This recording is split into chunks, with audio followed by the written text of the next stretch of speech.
In today's discussion, we are going to look at the following. We want to discuss the concept of extension administration, look at the functions of administration, and then highlight the qualities of a good administrator.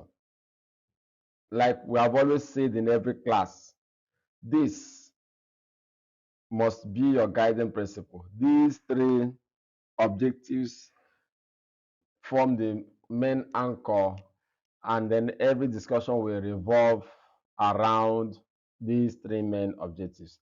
Let's discuss the concepts of extension administration.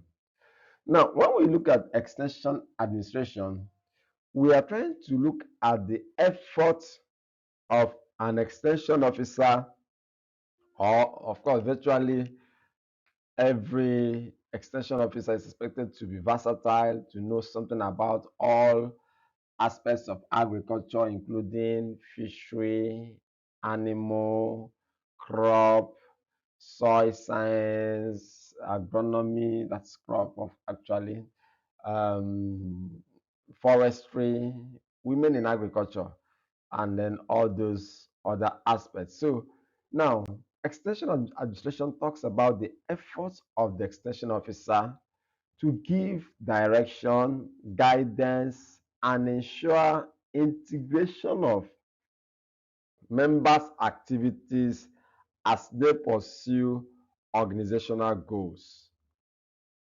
Now, to get this done, all aspects of agriculture must be joined, such as animal and crop husbandry, soil management, technology design, and supply services in order to increase food production and income level of farmers.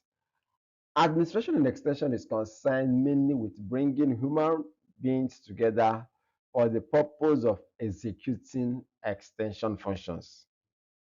Now, the administrator who is at the upper hierarchy in the extension should permit all members of the extension agency to participate in efficient utilization of available resources in order to achieve set goals. This concept of extension administration seeks out simply to ensure that members of an extension service are categorized into directives, or what we call the executive cadre. And now, any staff who is within this executive or directive cadre is expected to assume responsibility for directing, which indicates that there are people to direct.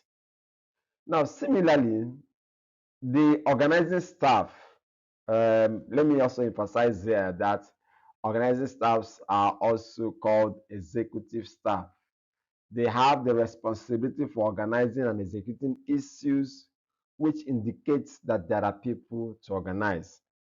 For us to secure a meaningful extension administration, we expect mutual coexistence among members of an extension system.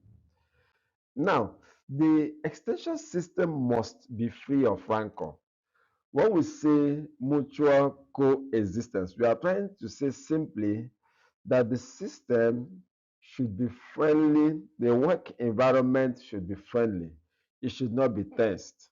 And that is what managers must ensure.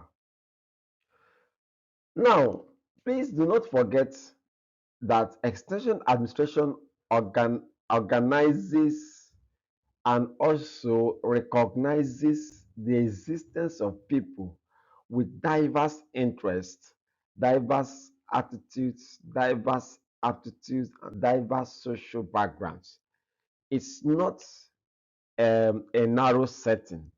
So the design here is that farmers with different orientations will be effectively served, and then the expected results will be secured. Extension has the task of limiting various interests and discouraging the uninteresting nature of farmers in order to salvage the whole agricultural system and achieve overall improvement in national economy. We expect that the extension administrator should focus strictly towards desired change. Recall that we've emphasized when you are in 300 level that the target of extension is to bring about positive change in skill, attitude, and behavior. Change can be achieved through meaningful inter and intra-organizational relationship among extension workers and other development agencies. Now, inter has to do with those outside, the relationship with the extension organization, with those who are outside extension organization, while intra relates to the relationship that exists among individuals within the extension organization. So we've, by this, taken a good look at the concept of extension administration. We want to be very sure that everyone clearly understands what this concept means, what it entails, what the target is. Let's go to the next issue for us, which is the functions of administration. The functions of extension administration basically requires the organization and direction of human and material resources to achieve desired objectives of the group or of the individual members of the administration. But we also need to know that the targets of the individual members of the administration should not clash with the desires of the group. Also, part of the functions of extension administration is the guidance, leadership, and control of the efforts of a group of individuals towards some set goals. Once extension administration succeeds at these two, then we can say that the outing is quite successful. And then finally on this session, we'll be looking at the qualities of the extension administrator. Here our target is on the good qualities. These qualities will include accommodating. The extension administrator should be accommodating. Accommodation here does not mean that you should not be in charge, but you should be able to bear individual differences.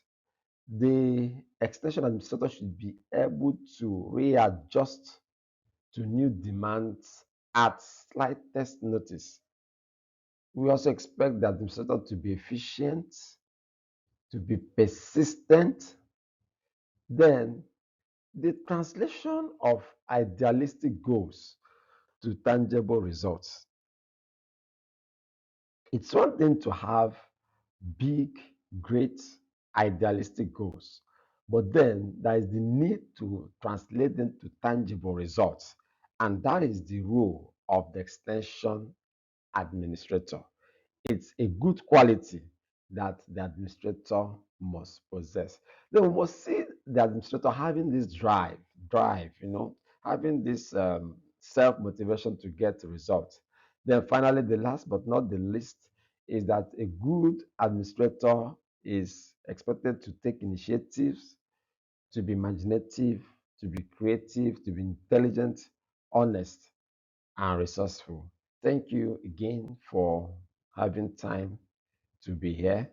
We expect that you also read up other details on your own so that you'll be able to be well equipped to stand as change agents. Do have a blessed period.